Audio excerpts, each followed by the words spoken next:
गोलियां देने ने, टिक्के लाने ने। बाबर सुगरी पैरे कम्मै पर लाई छड़े। जब शराब पीने सखी यासीना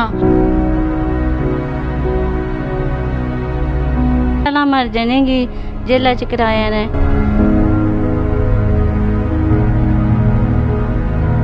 आज एक और जुल्म की दास्तान लेकर हम हाज़िर हुए हैं। इस वक्त मेरे साथ एक इस्लामगढ़ के नवाई इलाका रड़ा की एक फ़ैमिली मौजूद है।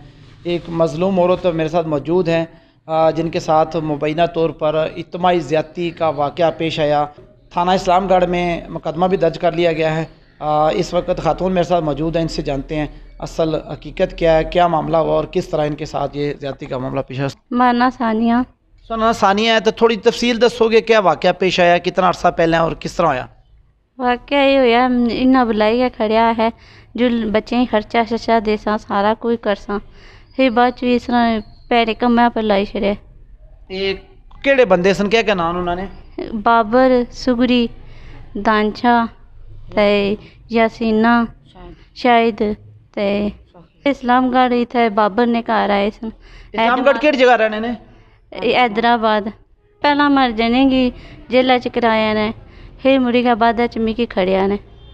अच्छा, पहले सोनी खामद की जेल डकाया ने, उस तो बाद सोनी घर बुलाया ने काम वास्ते? हाँ अहे घर अच ते उत्थे खर्चा शर्चा देसा तू माड़ी भैन है ते आवे इस फिर मैं लगी गया। मैं है चलो मैं कल्ली है घर, कोई नहीं खर्चा देने वाला, इन्ना नहीं लगी जा। अच्छा, उस तो बाद फिर क्या किस तरह? फिर बाद च उन्हें जैती करन पेन मारना, गोलियां देने ने, टिक्के लाने ने ते शराबां पिलाने ने ते फिर चंडा शंडा मारने ने।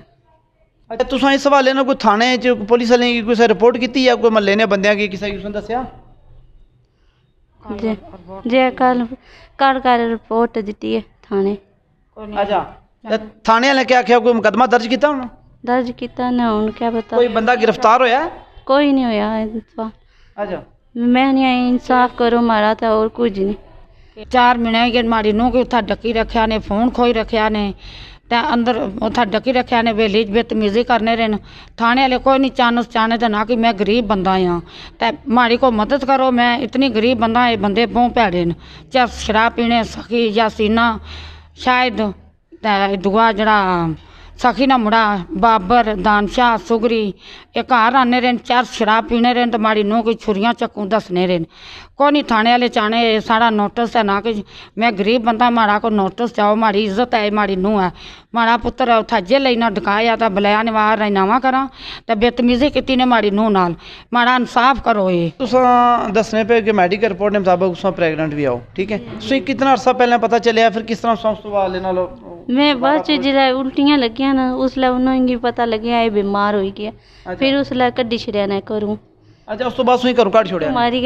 मारी के कड्डी छड़िया ने, वही ये बीमार हो गया साने मत्था लग सी। मैं फिर मुड़ी के आने न मिगी थाने तू जा जरा कुछ करना आया करी नहीं तब बदलाम मुझे भी करी छड़ती की ठीक किया तारा कार पटन गया। इस वक्त ये खातून हमारे साथ मौजूद हैं, इन्होंने अपनी ज़ुबानी बताया है कि इनके साथ ये वाक़या जो पेश आया है इसमें जो उन लोगों के नाम भी लिए हैं उन्होंने 5 से 6 लोग हैं जिन्होंने इनके साथ इज्तिमाई तौर पर ज़्यादती करते रहे हैं। अभी जो इस वक्त की सूरत हाल है, ये औरत प्रेगनेंट हो चुकी हैं और इनके खामद को जैसे इनके मुताबिक इन्हें बताया कि उन्होंने साजिश के तहत उनको मनशियात के केस में थाने भिजवाया और फिर बाद में जो है वो कोटली जेल में इस वक्त वो खातून इस वक्त जब वो इंतहाई कसम पुरसी की ज़िंदगी गुजार रही है और ये है भी गरीब फैमिली है, तो कानून नाफज करने वाले इदारे फौरी तौर पर हरकत में आए और इनके मामले को देख के जो मुल्ज़मान हैं उनको करार वाकई सज़ा दी जाए। इजाज़त दीजिए। अल्लाह हाफ़िज़ नासिर।